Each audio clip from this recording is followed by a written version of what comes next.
ఎండలు ఉక్కపోతతో కుతకుతలాడుతున్న తెలుగు ప్రజలకు వాతావరణ శాఖ చల్లని కబురు అందించింది. మరికొన్ని రోజుల్లో రాష్ట్రంలోకి నైరుతి రుతుపవనాలు ప్రవేశించనున్నాయి. ఈ నెల 10 లేదా 12వ తేదీ మధ్యలో రాష్ట్రంలోకి రుతుపవనాలు అడుగుపెడతాయని వాతావరణ నిపుణులు అంచనా వేస్తున్నారు. గత కొద్ది రోజులుగా రాష్ట్రంలో ఎండల తీవ్రత విపరీతంగా పెరిగింది. పలు జిల్లాల్లో ఉష్ణోగ్రతలు 45 డిగ్రీల సెల్సియస్ దాటాయి. వడగాల్పుల ప్రభావంతో ప్రజలు తీవ్ర ఇబ్బందులు పడుతున్నారు. కానీ రుతుపవనాల రాకతో క్రమంగా ఎండల తీవ్రత తగ్గుతుందని అధికారులు వెల్లడించారు. జూన్ 1వ తేదీ నుంచే హైదరాబాద్లో పగటి ఉష్ణోగ్రతలు 36, 38 డిగ్రీలకు తగ్గుతాయని అంచనా వేస్తున్నారు. ఇతర జిల్లాల్లోనూ జూన్ 5 తర్వాత సగటు ఉష్ణోగ్రతలు 38, 39 డిగ్రీల మధ్య స్థిరపడే సూచనలు కనిపిస్తున్నాయి.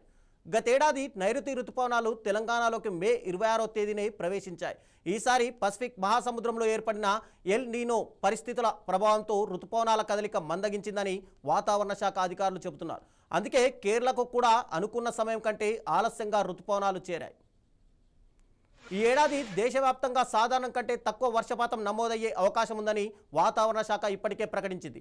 అయితే హైదరాబాద్తో పాటు మధ్య తెలంగాణ ప్రాంతంలో సాధారణం కంటే అంతకంటే ఎక్కువ వర్షాలు కురిసే అవకాశం ఉందని కొన్ని నివేదికలు సూచిస్తున్నాయి. ఉత్తర, దక్షిణ తెలంగాణ జిల్లాల్లో మాత్రం వర్షాల లోటు తీవ్రంగా ఉండొచ్చని హెచ్చరికలు కనిపిస్తున్నాయి. ఈ పరిస్థితి ఖరీఫ్ పంటల సాగుపై ప్రభావం చూపే అవకాశం సైతం ఉంది. కాబట్టి రైతులు అప్రమత్తంగా ఉండాలని అధికారులు సూచిస్తున్నారు.